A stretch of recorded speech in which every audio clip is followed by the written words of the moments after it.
I would love to, if I could just move the conversation along, I would love to have some cheery, fun topic today. So I wanted to change the topic to something I've wanted to ask you for a long time, Taff, which is I want to hear about everyone's hair routine, because I think you have gorgeous hair, and Kelly, I think when you take a round brush, I assume to it, you have amazing hair. Sky, your hair always looks on point. So I want to hear what everyone does with their hair routine. It's a great question. It's a big question. Yes. Okay, so I went to the dermatologist recently. Yes. I have this like redness around my nose, and I walk in and I'm waiting for her. She finally comes into the room, looks at me. The first thing she says is, "How often do you shower?" And I was like, "What?" And she's like, "Yeah, your hair is like incredibly greasy." Oh no. All the dandruff in your scalp. It's snowing in this. Oh man. We'll edit this out, just so you know. Yeah. Absolutely. People deserve to know. The public, American people, are interested in Taff's dandruff. I have always had like incredibly thin hair. My dad went bald when he was 18, and my mother. No. God love her. Hopefully she doesn't feel like I'm airing her dirty laundry. She has also very thin hair. It like doesn't really grow past her like chin. Maybe it like, lightly grazes her shoulders. I don't have great genetics for this. So it's an uphill battle for any kind of hair products for me. Yeah. Really bad. I think it's like the way you style it just really works with your face shape, and it always looks really pretty, I think. I've never noticed that your hair looks thin at all. Yeah. Like ever. Yeah. That's good. Yeah. It's, thankfully it's like fairly, I don't have any like bald patches or whatever, but it's thin hair. And, I've definitely developed strategies. So if there's other trans women who also have thin hair and want tips, I have lots of them. So. What's your top tip? What's your top one? Okay. So many things. First of all, I've experimented a lot with extensions. Extensions are incredible, especially the weave-in extensions. If I was wealthier... So can you walk me through this, actually? Because I've heard about extensions. I've never done this. Tell me what it is top to bottom. Yeah. Okay, yeah, so they just get hair, usually from like Asian women, and they like dye it blonde. Yeah, this is the reality. Asian women have like gorgeous, naturally long hair, and lots of them are willing to sell it. So they get that, and they can like weave it in to your hair. One way to do that is they get these little like brass or copper clamps, and they usually have like a silicone lining. So they just like wrap strands of hair in the clamps, and then you can sew in the hair you buy to those clamps, and it looks like fully natural. It's regular hair. It lies smooth on your head. So if you run your hand through it like this, do you hit the clamp? Like, can you do that all the way through it? Yeah, you can do that easily. It's just like, because it's at the very base of your scalp. And I guess if you were if you were to wash it like normal hair, you can wash it like normal hair. You can style it like normal hair. Now, I will say, it's easier if you have thicker hair a little bit, right? Like, so because I have thinner hair, I think if I were to style it in certain ways, you might like see the weft. If you know what to look for. Frankly, I had extensions for so long and they were never an issue. They feel totally natural. You wash them like normal. They just become part of your hair because all the hair on anyone's head is dead already. There's like not really a difference between it and your hair, except for the fact that it's not growing. So how long does it last for? Do you have to get redone or applied? Yes. So usually you get the extensions for like a year, maybe like 2 years, if you like take really good care of it. Again, these are like nice extensions. You can get cheaper extensions that just like clip in. They're kind of more like wig quality. But if you want like good extensions, they'll last like a year or two.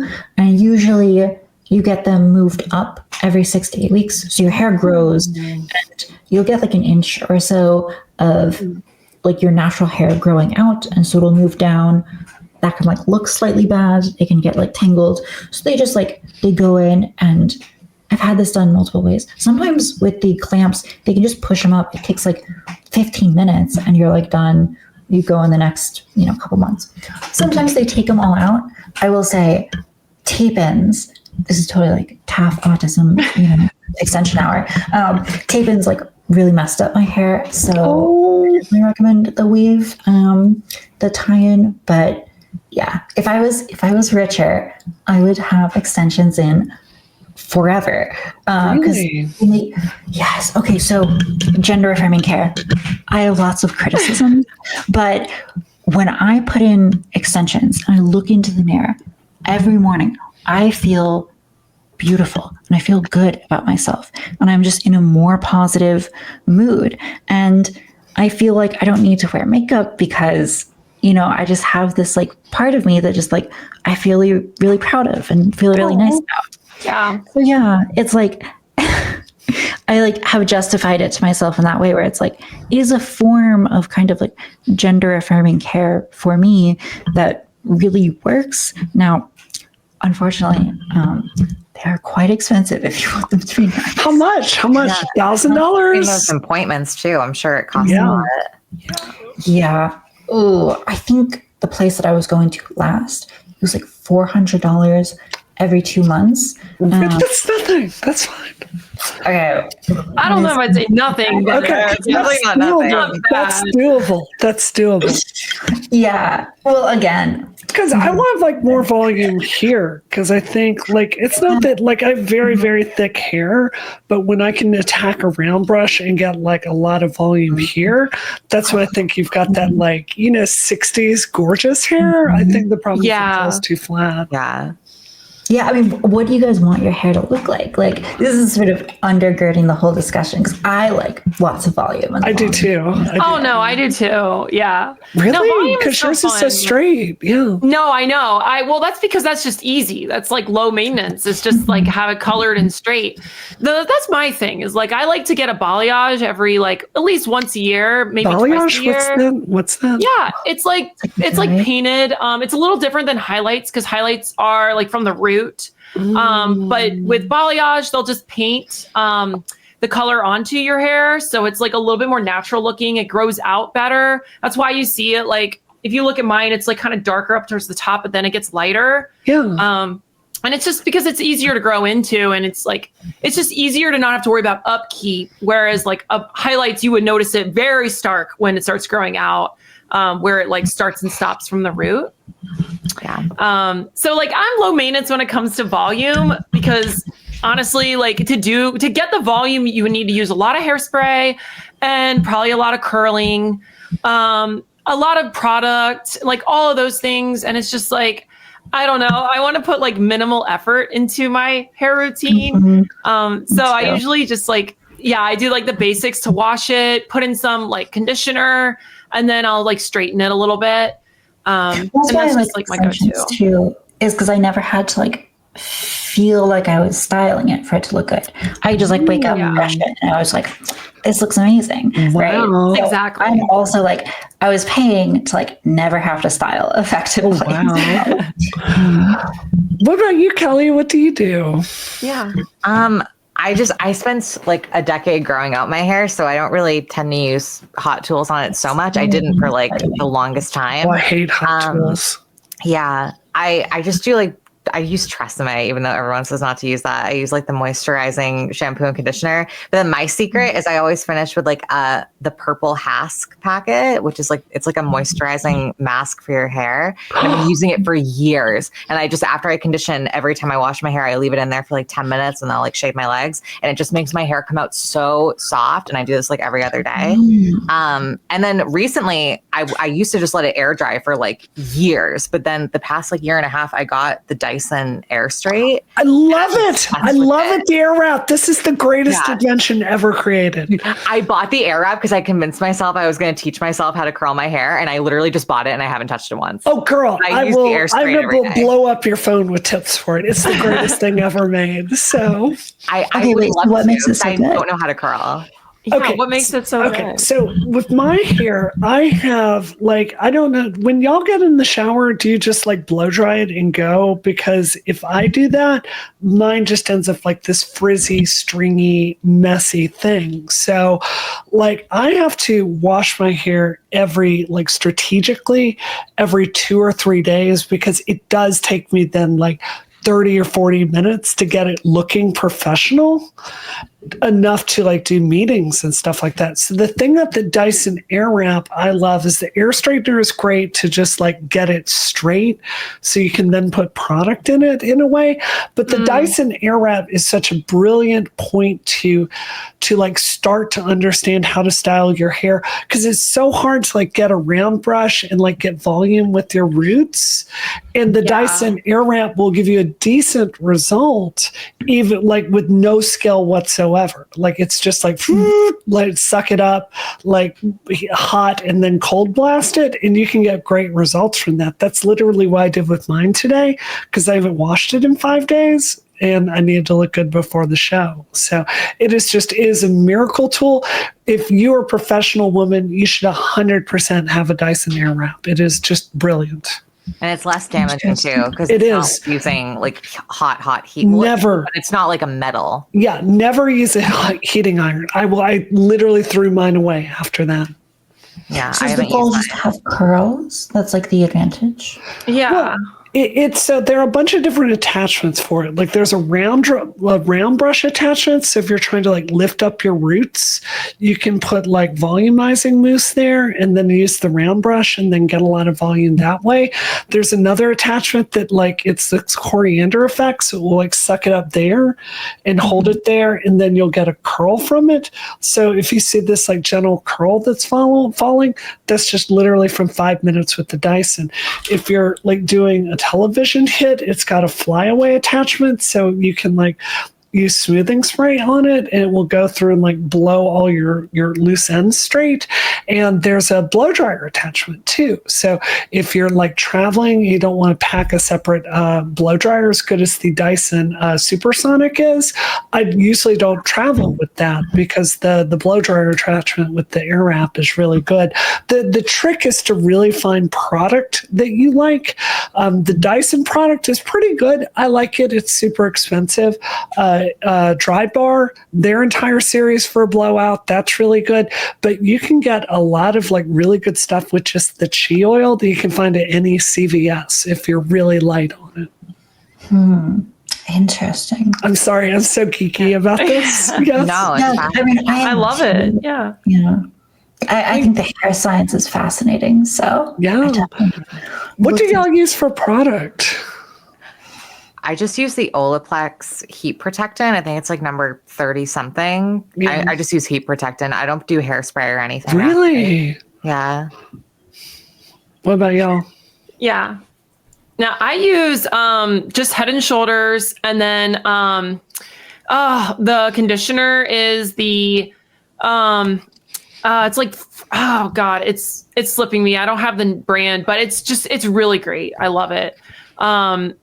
And then honestly, that's it. Like that's all I'll use. And I'm Y'all are so lucky. Wow. I mean, yeah, I have really thin hair like Taff, but I don't have like struggles with like the skin issues that you were describing.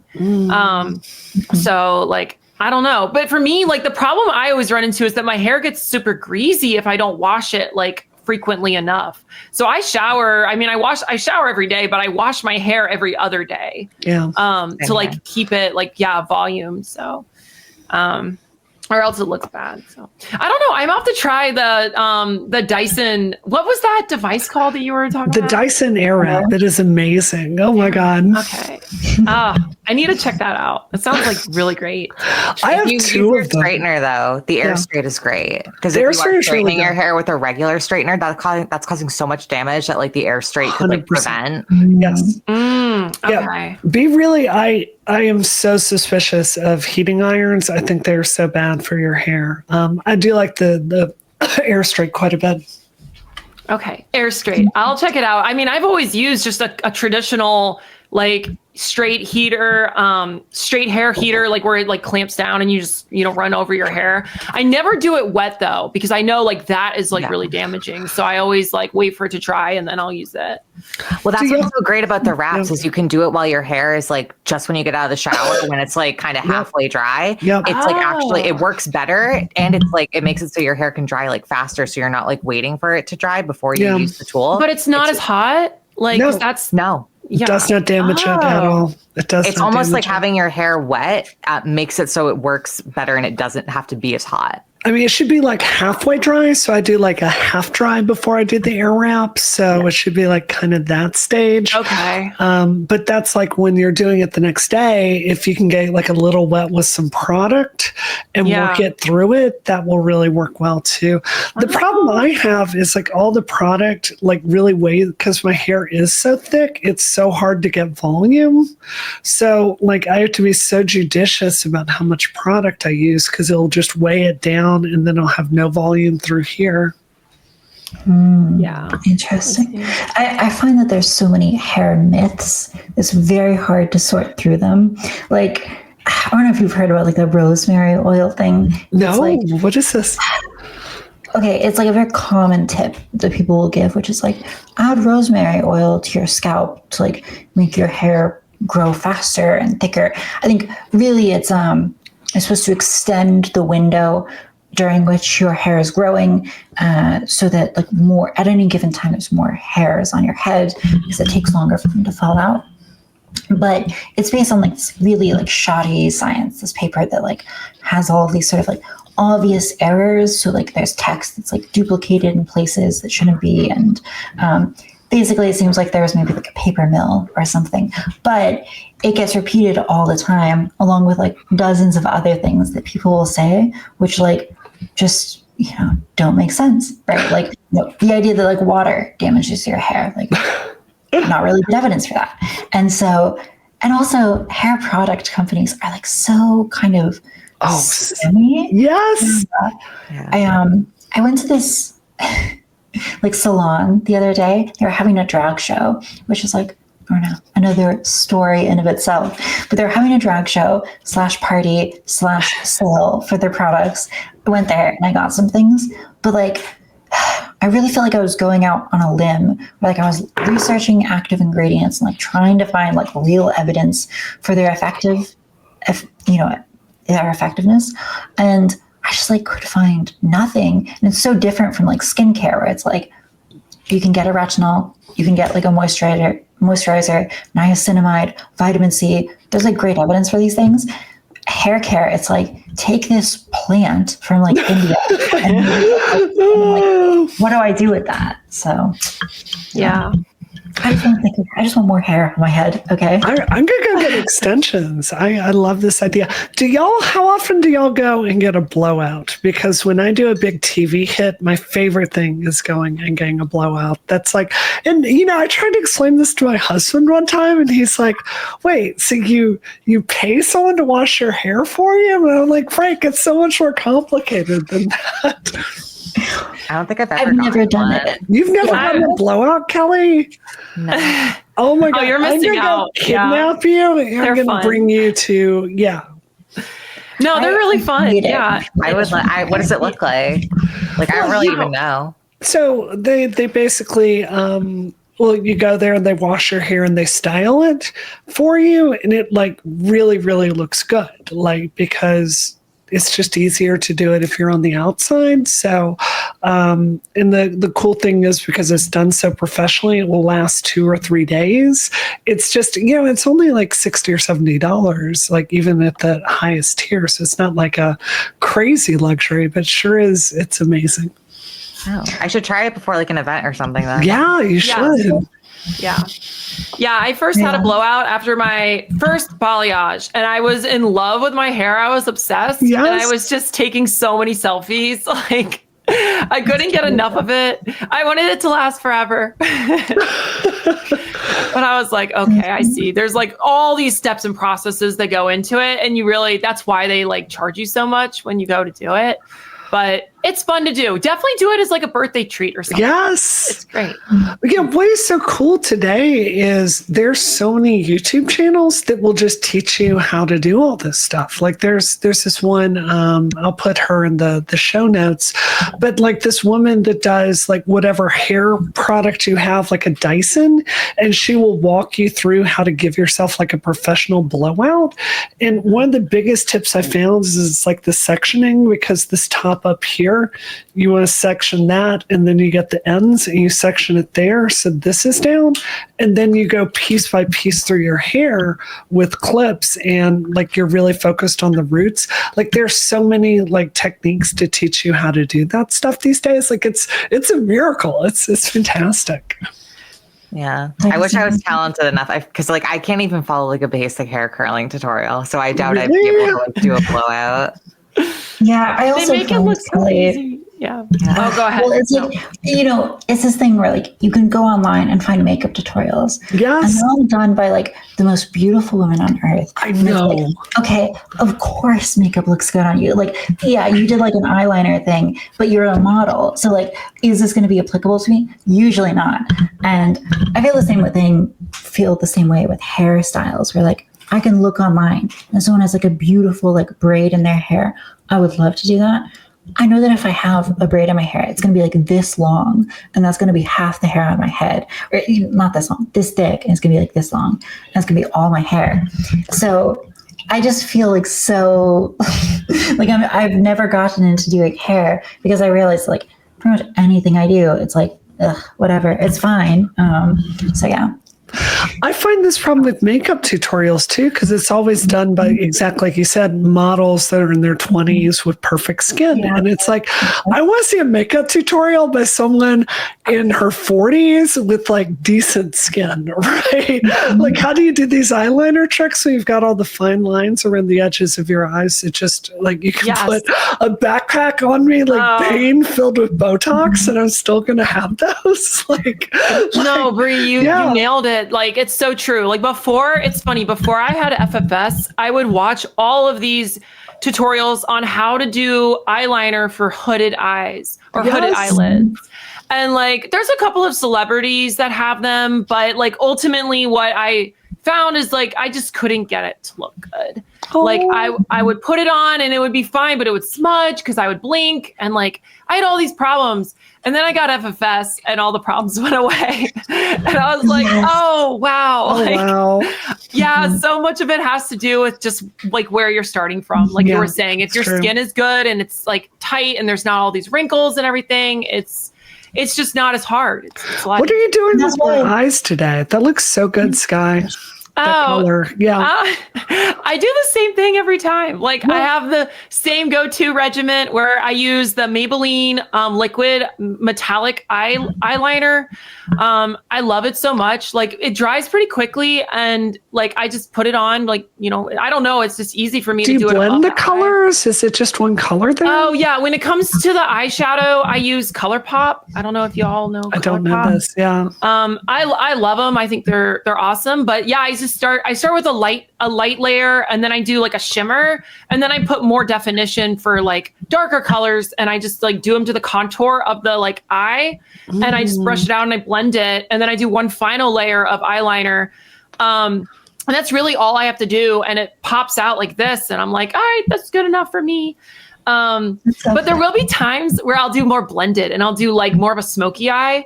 And because I really love like the dark, like I just love making the eyes pop out, and adding like the contrast of the dark it's like smoky eye is just the way to go for it. Totally. I mean, I had a similar experience with you where it's like early on in transition, putting on makeup, it was like, I'd look in the mirror and I'd be like, oh, okay. Yeah. So I'd put like a little bit of makeup on a face that I don't really like. And so, I didn't really like doing makeup then. And it feels like as I've gotten more comfortable with myself, I've found that much more enjoyable. And so there's kind of been this like reversal where like, maybe I don't super like styling my hair, but then when I get extensions, I'm like, yes, I'm going to put in braids. So it's tough. I think that you have to kind of love yourself first. Yeah. I It's agree. hard with that. because people chase these, you know, they want to look beautiful. So they put on lots of makeup, but you have to feel beautiful first. I think it's hard because, I mean, you know, like sometimes you do still see that guy looking back at you in the mirror, right? And it's my lowest days. Like, I know it's not true, but I sometimes feel that way. Do you know what I mean? So I think it's like this lifelong error that's just never going to go away no matter what. Yeah, so much of, I don't know. But I've had lots of growth there as well. Right? Oh, Much more comfortable with myself. And, you know, on this trip, I've been taking a lot more photos of myself and I've been smiling. And I feel like I've learned to smile in photos. Yeah, because from the time that I was like 14 to maybe like 20 years old, there's almost no photos of me. Not with friends, same. not with family. I'd go to Christmas dinners or, you know, I'd get a photo taken with my family and it would destroy my day. It would ruin it. And I would be depressed for like the rest of the week. And I have slowly realized that I'm able to like accept how I look. Maybe it's not how I'd want to, but like it's okay. And it's worth it to have those memories. So now I'm building those for the first time in my life, even though I'm not like the model I'd want to be. But I love that. I think this is just being a woman, to be honest. I think all women feel this way. Yeah. Definitely.